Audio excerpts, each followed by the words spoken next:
안녕하세요. 안철호입니다. 자, 오늘은 1번부터 물리에 대한 해설 강의를 진행을 해보도록 하겠습니다.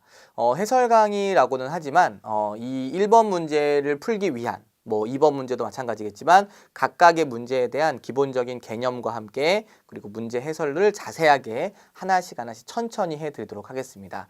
여러분들은 이제 이 강의를 해설 강의라고만 생각하지 마시고 어떠한 개념, 이 문제에 대한 개념을 정리할 수 있는 그런 요약 정리도 가능한 그런 강의라고 생각해 주시면 될 것 같습니다. 자, 그러면 이번 시간에는 1번부터 5번까지에 대한 내용을 한번 천천히 해보도록 하겠습니다. 사실 이 1번 문제부터 굉장히 좀 이제 어렵게 생각하시는 분들이 굉장히 많으세요. 가장 실수를 하기 쉬운 정답은 사실은 4번입니다. 왜냐하면 이쪽에서 550N을 당기고 또 이쪽에서 550N를 당기기 때문에 당연히 용수철 저울의 눈금에는 1100N이 찍히겠구나 라고 생각하고 그냥 4번을 고르신 분들이 굉장히 많으세요. 그런데 4번이 정답이 아니라 그쵸, 3번이 정답입니다. 자, 과연 이 용수철 저울의 눈금이라는 것은 우리한테 어떠한 정보를 주는지 사실 그것만 정확하게 알고 계신다면 문제를 굉장히 쉽게 풀었을 텐데 그냥 막연하게 550, 550을 당기니까 1100 이렇게 생각하시기 때문에 여러분들이 많이 틀리신 거거든요. 과연 이 용수철 저울의 눈금이라는 것은 우리한테 어떠한 정보를 주게 되는지 지금부터 한번 찾아보도록 하겠습니다. 자, 한번 볼게요. 자, 1번 문제입니다. 아마 제가 이렇게 적어드리면 아마 틀리실 분들이 아무도 없으실 거예요. 한번 생각해 보세요. 자, 여기 천장에 자, 줄을 매달고 여기에 용수철 저울이 있다라고 한번 가정을 해보겠습니다. 자, 이 용수철 저울의 눈금에다가 자, 용수철 저울에다 제가 몇 뉴턴짜리 물체를 매달을 거냐면 100뉴턴짜리 물체를 매달을게요. 여기까지 됐나요? 예. 그러면 과연 이 100뉴턴짜리 물체를 매달아 놓으면 이 용수철 저울의 눈금에는 몇 뉴턴이 찍힐까요? 그냥 편하게 대답하시면 됩니다. 100뉴턴짜리 물체를 매달았으니까 용수철 저울의 눈금에는 당연히 그렇죠. 100뉴턴이 찍힐 겁니다. 틀릴 사람이 아무도 없어요. 100뉴턴짜리 물체를 매달면 100뉴턴에 찍히는 건 당연한 겁니다. 그래서 사람들은 이걸 보고 이 용수철 저울이라는 것은 그냥 저울의 어떤 물체의 무게를 재나 보다 이렇게 생각하시고 아마 그냥 넘어가셨을 거예요. 근데 과연 이 용수철 저울이라는 것은 어떻게 힘을 받는지를 한번 생각해 보겠습니다. 자, 한번 볼게요. 자, 여기 밑에는 100뉴턴짜리 물체가 용수철 저울에 매달려 있는 거죠. 그렇죠? 100뉴턴짜리 물체가 용수철 저울에 매달려 있어요. 그러면 이 100뉴턴짜리 물체는 용수철 저울을 잡아당겨 주겠죠. 몇 뉴턴만큼 잡아당길까요? 그래요. 바로 100뉴턴만큼의 힘으로 용수철 저울을 잡아당길 겁니다. 자, 그 다음 보세요. 그런데 현재 이 용수철 저울은 운동을 하고 있어요? 아니면 정지를 하고 있어요? 저울이요. 정지를 하고 있죠. 그냥 매달려 있는 거니까요. 그래요. 바로 이 용수철 저울은 지금 정지를 하고 있기 때문에 알짜임이 얼마냐라고 하면 알짜임의 값은 0입니다. 0. 정지를 하고 있으니까. 그러면 이 용수철 저울은 아래로는 100뉴턴을 받았으니까 위로는 얼마의 힘이 있어야 합쳐서 0이 나올까요? 그렇죠. 100뉴턴의 힘이죠. 아래로 100, 위로 100, 그러면 알짜임은 0. 맞죠? 네, 보세요. 아래로 100, 위로 100, 그럼 알짜임이 0입니다. 자, 그러면 저울을 한번 잘 볼까요? 분명히 이 저울은 아래로는 100뉴턴, 위로는 100뉴턴의 힘을 받고 있는데 저울의 눈금은 얼마가 찍힌다고요? 그렇죠. 200뉴턴이 아니라 100뉴턴이 찍히네요. 이상한 점 못 느끼셨어요? 아까 우리 문제 다시 한번 볼게요. 자, 1번 문제 다시 한번 보겠습니다. 자, 이 용수철 저울은 이쪽으로는 550, 이쪽으로는 550을 받고 있어요. 근데 대부분이 어떻게 생각하신다고요? 550 받았으니까 1100 이렇게 생각하시잖아요. 근데 여기 보세요. 100뉴턴을 받았는데 눈금은 얼마고요? 그래요. 100뉴턴이에요. 아까 이 문제대로라면 얘는 100뉴턴과 100뉴턴을 받았으니까 200뉴턴이 찍혀야 되는데도 불구하고 얼마밖에 안 찍혔어요? 그래요. 100N밖에 찍히지가 않았습니다. 사실 이 용철 저울이라는 것은 양쪽에 같은 힘을 받았을 때 한쪽의 힘만을 나타내 주는 것이 바로 용수철 저울의 눈금입니다. 그러면 양쪽의 힘이 다르면 어떡하죠? 다를 리가 없죠. 왜냐하면 이 용수철 저울이 없다면 이 안에는 작용 반작용에 의해서 항상 같은 크기의 힘을 주고받기 때문에 이쪽과 이쪽 힘이 다를 수가 없어요. 항상 같은 크기의 힘이 존재를 해요. 그래서 만약에 이쪽으로 500N, 이쪽으로 500N를 잡아당겨주면 용철 저울의 눈금은 1000N이 아니라 얼마가 찍힌다고요? 그래요. 500N이 찍히게 됩니다. 다시 한번 해볼까요? 자, 용철 저울이 있어요. 근데 만약에 이쪽으로 1000N을 당겼습니다. 그리고 이쪽으로도 1000N을 당겼어요. 그러면 1000N, 1000N이니까 저울의 눈금은 2000N이 아니라 얼마가 찍힌다고요? 그래요. 바로 1000N이 찍게 된다는 겁니다. 근데 좀 이상하죠? 예. 그래서 이렇게 생각하시기가 조금 어려우신 분들은 이렇게 생각하시면 됩니다. 바로 이 용수철 저울의 눈금이라는 것은 우리한테 무슨 정보를 주는 거냐? 그러면 바로 이 실에 연결된, 실에 매달린 바로 장력을 측정하는 장치다라고 생각해 주시면 돼요. 장력을 측정하는 장치예요. 장력. 실의 힘인 장력이에요. 그래서 아까 이 물체는 아래쪽으로 100N이라는 힘을 받았고 정지하고 있기 때문에 알짜힘이 0이죠. 그래서 위로는 장력을 100N을 받고 있었던 겁니다. 그래서 그 장력의 값이 바로 이 저울의 눈금에 측정이 된다라고 생각하시면 돼요. 자, 다시 한번 보겠습니다. 자, 천천히 해볼게요. 자, 굉장히 많이 나오는 문제 유형이죠. 자, 여기에 2kg짜리 물체가 있고요. 자, 줄로 연결돼서 여기에 3kg짜리 물체가 매달려 있어요. 같이 연결되어 있습니다. 자, 이 물체를 제가 오른쪽으로 10N의 힘으로 한번 잡아당겨 볼게요. 자, 그랬을 때 이 두 물체는 어떤 운동을 하게 되느냐? 10N의 힘에 의해서 전체 5kg이 끌려가기 때문에 F는 ma에 의해서 가속도의 값은 2의 값을 가져요. 그 다음 질량이 2kg, 가속도가 2이기 때문에 알짜힘은 4N을 받습니다. 그 다음 질량이 3kg, 가속도가 2이기 때문에 F는 ma를 하게 되면 이 물체의 가속도는 알짜힘은 6N이 되게 돼요. 그 다음에 자, 이 힘으로 이놈을 끌고 가는 거고요. 이 물체가 줄을 통해서 얘를 잡아당겨 주고 있는 거예요. 그래서 얘를 A라고 하고 얘를 B라고 한다면 B가 A를 잡아당기면 A도 B를 잡아당기겠죠? 이건 무슨 관계죠? 그렇습니다. 작용, 반작용 관계예요. 자, 그러면 과연 이 힘은 얼마가 돼야 되느냐? 4N이 돼야 돼요. 4N이요. 됐죠? 그래서 바로 이 물체는 장력을 실을 통해서 받은 거니까 장력을 4N을 받았기 때문에 알짜힘이 4N이 되는 거고요. 이 물체는 10N하고 4N을 받았기 때문에 알짜힘을 6N을 갖게 되는 겁니다.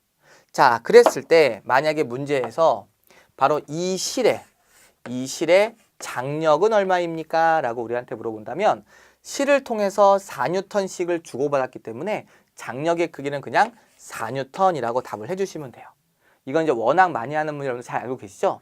그랬을 때 만약에 여기에 용수철 저울이 이렇게 연결되어 있다고 칠게요. 자, 아까 말씀드렸죠? 용수철 저울은 우리한테 무엇을 알려주는 거라고요? 그렇죠. 우리한테 장력을 알려준다고요. 그래서 장력이 아까 4N이었기 때문에 용수철 저울의 눈금도 얼마예요? 그렇죠. 4N이라고 얘기할 수가 있는 겁니다.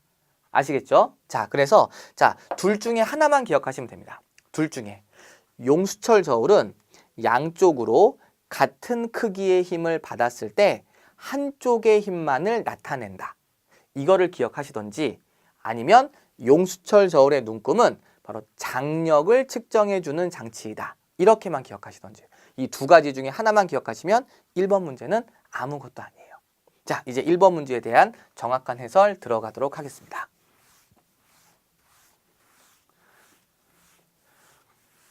자, 1번 문제를 보시면 자, 현재 물체가 자, 요렇게 이쪽에 그리고 이쪽에 이렇게 연결이 되어 있고요. 자, 이 가운데에는 용수철 저울이 이렇게 연결이 되어 있습니다. 자, 이쪽으로는 얘는 얼마의 힘을 받고 있냐면 550N이라는 중력을 받고 있고요. 자, 얘도 이쪽으로 550N이라는 중력을 받고 있습니다. 자, 두 물체 모두 그림상에서 보면은 평형을 이루고 있다. 다시 말하면 쉽게 말하면 정지를 하고 있는 상황이에요. 그렇다면 R자임이 0이라는 뜻입니다. 그러면 위로 장력이 얼마가 있어야 되냐면 550이 있어야 R자 힘이 0이에요. 얘도 마찬가지죠. 자, 위쪽으로 550N의 장력이 있기 때문에 R자 힘이 0입니다. 그래서 결국 이 실을 통한 장력의 값이 얼마냐? 그럼 장력의 값은 550이다 라고 표시해 주시면 되겠습니다. 그랬을 때 저울의 눈금은 얼마냐? 저울은 아까 말씀드렸죠. 용수철 저울의 눈금이라는 것은 장력을 측정해 주는 거기 때문에 장력의 값인 550이 찍히게 된다고요. 아니면 잘 보세요. 용철 저울이라는 것은 자, 얘가 얘를 550으로, 그럼 얘도 얘를 550으로 잡아당기게 됩니다. 그 다음 얘가 얘한테 550을 주면 얘도 얘한테 550을 주게 돼요. 그런데 용철 저울은 같은 크기의 힘을 받고 있을 때 한쪽의 값을 눈금으로 측정하기 때문에 얼마가 찍힌다고요? 그렇죠. 550이 찍히게 된다. 이렇게 얘기를 해주시면 되겠습니다. 아셨죠? 예, 그래서 다시 한번 강조하겠습니다. 이건 사실 굉장히 중요한 내용이라서 틀리시는 분들이 굉장히 많으세요. 다시 한번입니다. 550을 받았다고 해서 저울의 눈금이 1100은 아니다. 같은 크기의 힘을 받았을 때 한쪽의 힘을 나타내준다. 이렇게 또 한 가지는요. 아니면 용철 저울의 눈금은 우리한테 무엇을 측정을 해주는 장치라고요? 장력을 측정해주는 장치이다. 이렇게 기억해 주시면 되겠습니다. 자, 그래서 정답은 3번이 정답이 되겠습니다. 자, 다음은 2번 문제에 넘어가겠습니다.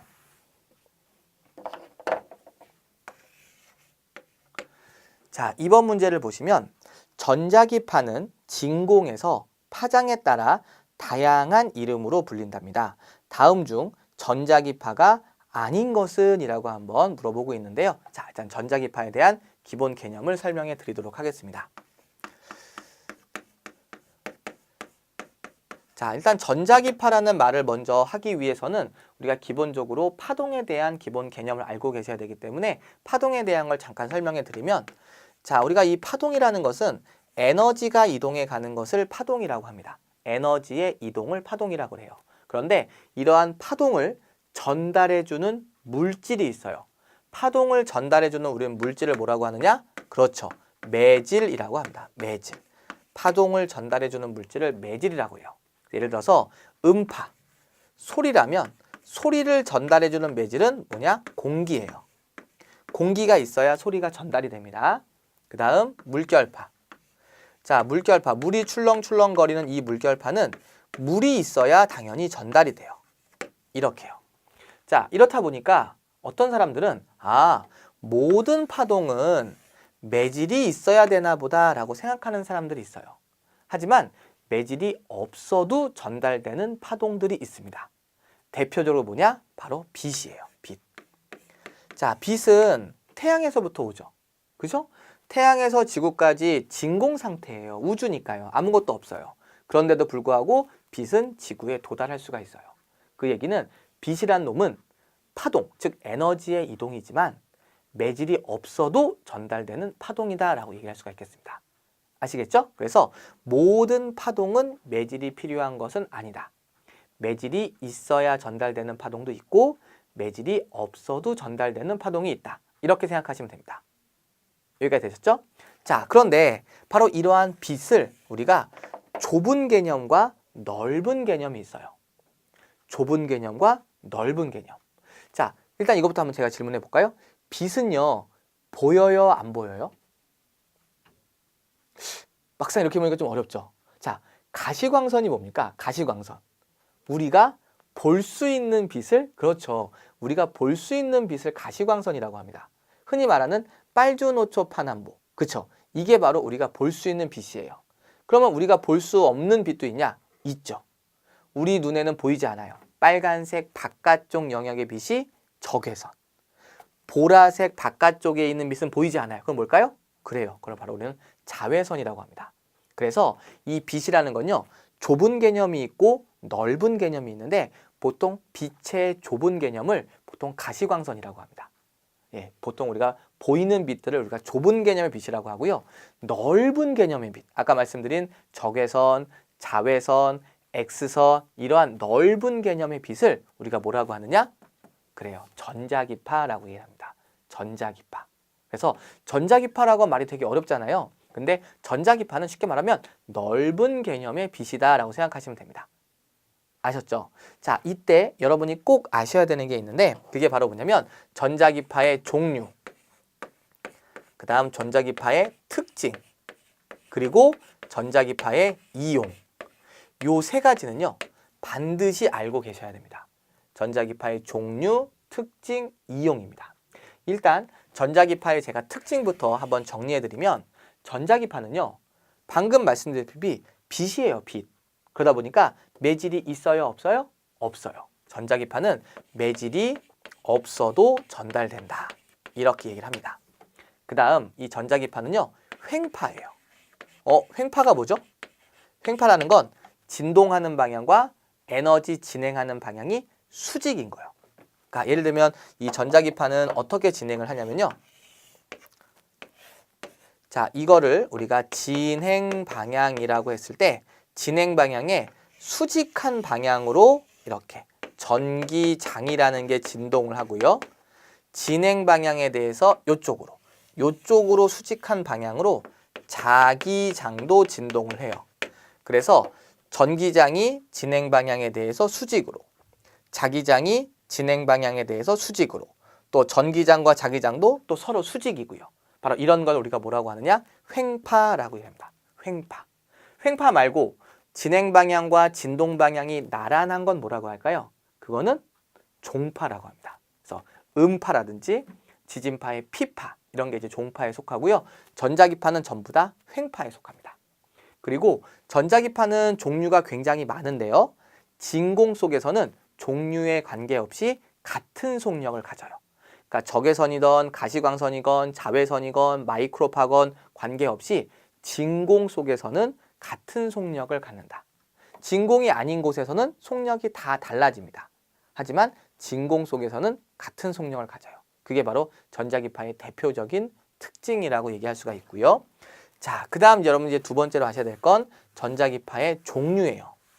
이 종류를 기억하실 때는요, 좀 순서대로 기억하시는 게 좋은데, 진동수가 제일 큰 것부터, 진동수가 가장 큰 순서대로부터 한번 적어드리면, 순서가 뭐가 있냐면요, 감마선, X선, 이거 다 필기하셔야 됩니다. 감마선, X선, 그 다음에 자외선, 그리고 가시광선이고요. 여기서의 가시광선은 보라색부터입니다. 보남파초 노주빨. 그리고 빨간색 바깥쪽 영역 적외선. 그 다음 마이크로파. 그 다음 마지막으로는 뭐 라디오파 이렇게 하기도 하고요. 아니면 보통 전파 이런 식으로 많이 하게 됩니다. 그래서 보통 요 마이크로파까지가 좀 많이 중요해요. 마지막에 이제 전파라고 하시면 되겠고, 다시 한번 불러드릴게요. 감마선, X선, 자외선, 가시광선, 적외선, 마이크로파, 전파. 이게 바로 대표적인 전자기파들이 되는 겁니다.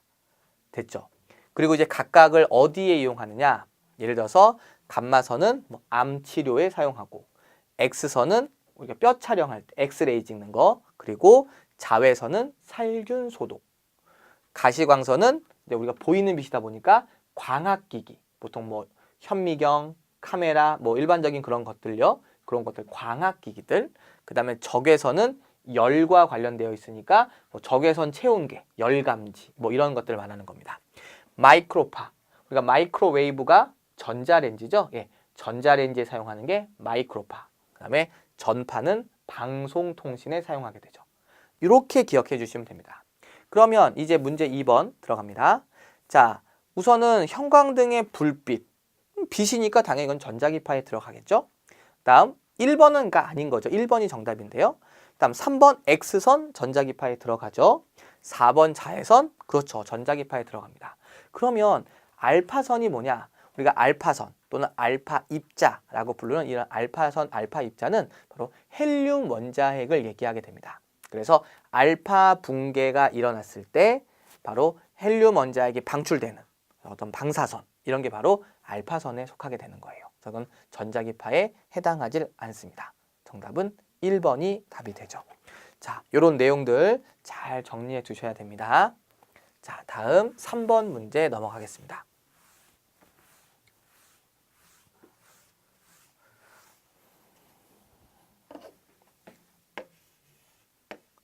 자, 3번 문제를 보시면 다음 그림은 똑같은 두 파동이 속력이 같고 서로 반대 방향으로 진행을 하다가 중첩되기 시작한 것을 나타냅니다. 일단 중첩이라는 것은 어떠한 두 개의 파동이 만나서 진폭의 변화가 일어나는 것을, 자, 무슨 변화요? 예, 진폭의 변화가 일어나는 것을 우리가 중첩된다라고 일하게 됩니다. 그래서 그런 중첩된 파동이 보강간섭, 들어보셨죠? 보강간섭, 상쇄간섭, 이런 것들이 일어나게 되는 거죠. 보강간섭이 뭐죠?